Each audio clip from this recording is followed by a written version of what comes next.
Julian Worth hadn't planned to wake before dawn, but his body jolted upright at 4:45 a.m. as if some invisible siren had gone off inside his chest.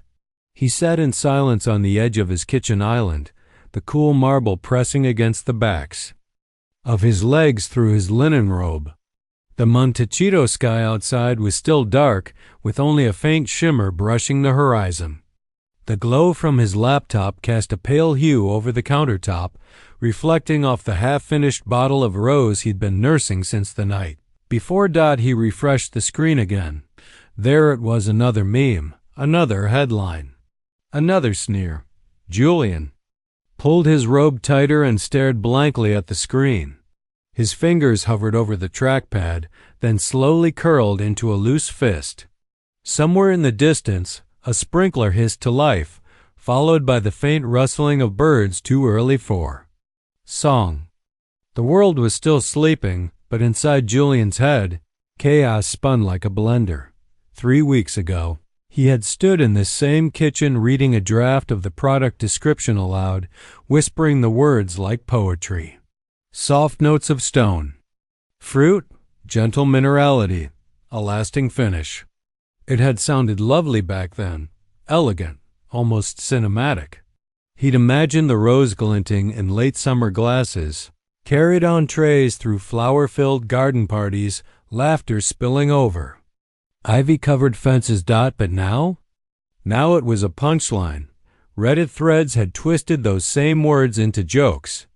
TikTok creators were lip-syncing faux commercials over slow-motion wine pours, mocking the branding with exaggerated whispers and fake accents. Even lifestyle blogs once. They had sent press kits to were describing the copy as confusingly vague and trying too hard to be delicate. One headline read, "Stone fruit?"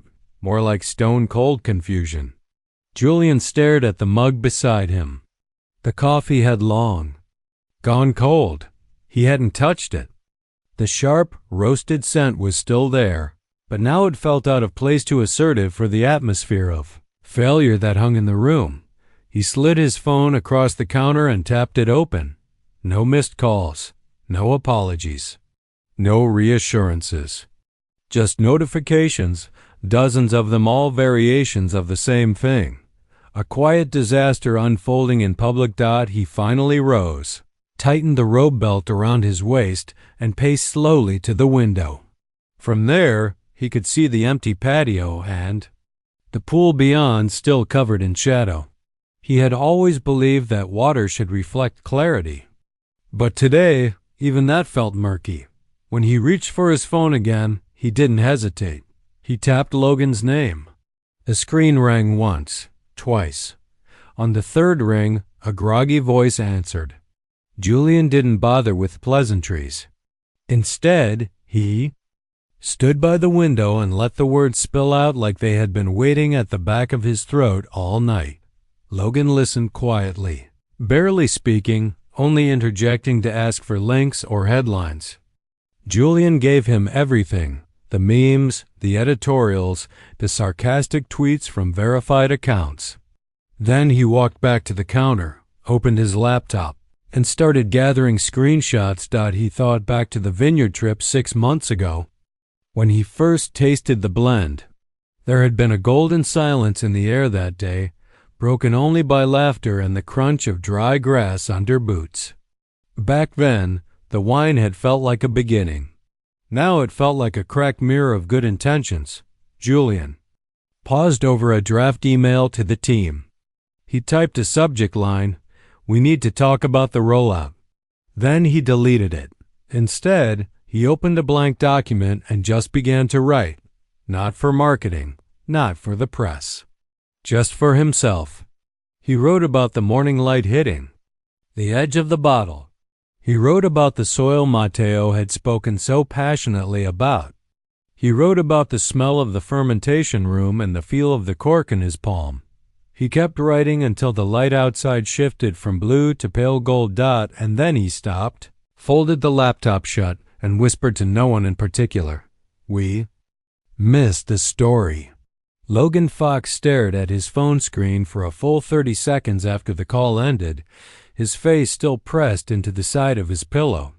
The room around him was completely still except for the ceiling fan casting long, slow-moving shadows across the walls. It wasn't even 6:30 yet, but the weight of the day had already found his chest and settled there. He sat up, rubbed his hands over his face, and swung his legs off the bed with the resigned sigh of a man who knew what kind of storm he was about to walk into. He didn't need to check Twitter. He didn't need to open any trending dashboards. Julian had made it painfully clear. The wine launch had veered into ridicule. Logan moved through his apartment in silence, brewing a cup of coffee he wouldn't finish. By the time he stepped into his car, he had already drafted 3 mental strategies, each less optimistic than the last. None of them would fix the problem today. All of them would buy time. When he reached the as-ever bungalow, he paused outside the entrance, fingers tapping the steering wheel. The pastel flag with the hand-stitched as-ever logo fluttered gently above the porch. Aesthetically soft, symbolically fragile. Inside, the energy was different. It wasn't chaos, it was worse. It was silent, heavy, and anxious. Employees moved like ghosts, faces lit by screens, fingers idle above keyboards. No one greeted him. No one had the courage to break the stillness. He walked straight to the war room. The space was windowless, designed to inspire focus during launches, filled with mood boards, pinned fabrics, and jars of dried lavender. This morning it felt like Julian, who had been sitting in the back of the room scribbling something into a notebook, looked up and gave a nod. That single gesture was more than approval, it was a lifeline. One of the interns raised a hand and asked if they would need to rebrand the bottle. Logan shook his head. Not yet. They needed to reclaim the story, not rewrite it. And to do that, they had to let the wine speak for itself. He wrote 3 names on the whiteboard, writers known for honesty, not hype. Then he listed the vineyard's location, Matteo's name, the time and day. Julian added that Matteo would agree, but only if it felt authentic. As the team dispersed, Logan remained behind, staring at a print ad mock-up still pinned to the wall. It showed a woman in a sundress, smiling as she poured rose under a fig tree. Everything about it now felt forced. He tore it down gently. Then he sat alone at the long table, opened his laptop, and began drafting the invites. He kept the message simple. No hashtags, no promotions, just taste. And as he hit send, he leaned back in the chair and whispered under his breath, "Let the wine do the talking now." Matteo Ricci stood at the far edge of his vineyard, one hand resting on the weathered railing of the old pergola he had built with his father 20 years ago. The morning sun hadn't yet reached its peak, and the vines still held on to a light dew that shimmered like quiet breath. He watched the breeze move through the rows like a secret being passed from leaf to leaf. The vineyard was silent, but it was a silence he understood. He had grown up with it. The vines didn't speak unless you were willing to listen. He had known about the backlash before the call came. One of the younger harvest hands had shown him the TikTok videos while they were stacking crates. Matteo had simply raised an eyebrow, then gone back to his notes. To most people, it was a public relations issue. But to him, it felt like someone laughing at his soil. When Julian called, Matteo didn't interrupt. He listened. Julian's voice had a different tone this time, less curated, more human. Matteo appreciated that. So when Julian asked if they could host a private tasting at the vineyard, Matteo didn't hesitate. But he made it clear, no photo ops, no decor, no empty branding. Just wine, just people, just truth. 3 days later, Matteo stood by the entrance, watching as the small group of guests arrived. He had agreed to only 7 sommeliers, wine writers, a food critic from a niche print journal. None of them influencers. None of them invited for their reach. He had set a long wooden table under the pergola, No tablecloths, no flowers. Just cold water in ceramic pitchers and glasses chilled just enough to hold the rose at its best. The bottle was label-free. He didn't want them to be told what to think. He wanted them to taste. He watched as Julian moved quietly between guests, offering introductions, answering softly when asked. Matteo noticed the absence of performative energy. For the first time, the brand had nothing to prove and everything to recover. As the first glasses were poured, Matteo kept his distance. He leaned against the old olive tree nearby, arms folded, eyes tracking reactions instead of words. He saw a woman swirl the rose, then pause, surprised by the color.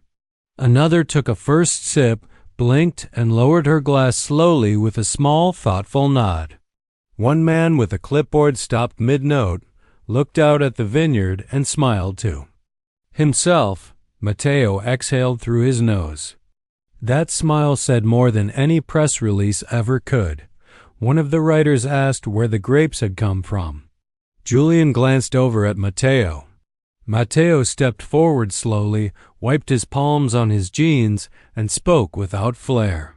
He told them about the east-facing slope that caught the first sun, the stubborn clay that held too much water in early spring, the week they almost lost everything to a surprise frost. He described the harvest not as a moment, but as a rhythm, the way his father had taught him to hear the vines, not just see them. The group grew quiet, not the uncomfortable kind, the respectful kind. They weren't listening to a pitch anymore. They were listening to a person. As the sun arced higher, shadows moved across the table, and the tasting deepened. A writer from the pouring table described the wine as gentle but persistent. Another, who had once reviewed the Duchess's jam with polite dismissal, said the rose had a nervous elegance. Matteo took none of it personally. Praise didn't feed the vines. But honesty did. Before they left, one of the sommeliers approached, him glass still in hand. He said it reminded him of a wine he had tasted in Provence 10 years ago, the kind served in family kitchens, not five-star hotels. Matteo nodded once and thanked him, not with words, but with the way his eyes softened. After the last car pulled away down the dirt path, Matteo walked the length of the vineyard alone. The wind had picked up slightly, brushing the tops of the vines like a benediction. He paused midway, looked out over the land, and felt something settle inside him. The wine hadn't changed, but maybe now someone was finally listening. Cameron Dane had never cared much for poetry and product descriptions. To him, wine was data, not metaphor. His world was metrics, conversion funnels, bounce rates, click-through percentages. He spoke in numbers, not adjectives, and his idea of storytelling was a well-designed landing page with a split-tested headline. But even he couldn't ignore the shift that happened after the tasting at Matteo's vineyard. He had reviewed the feedback with a critical eye, sifting through scribbled tasting notes and post-event impressions. None of them were flashy, none were viral, but they were real. Thoughtful, the kind of praise that didn't trend but lingered. And that was new. Cameron sat alone in the as-ever digital office that Monday morning, staring at the campaign dashboard with the intensity of someone waiting for a ghost to reappear. The original launch metrics had plateaued fast. Too fast, high traffic, low retention, buzz, but no belief. He knew exactly why. The launch had been engineered like a press event, not like a conversation. He leaned back in his chair, fingers steepled, eyes fixed on the screen. Then he did something he hadn't done in years. He closed the dashboard. He didn't need more analytics. He needed an idea. By noon, he had it. He walked into the main office with a calmness that made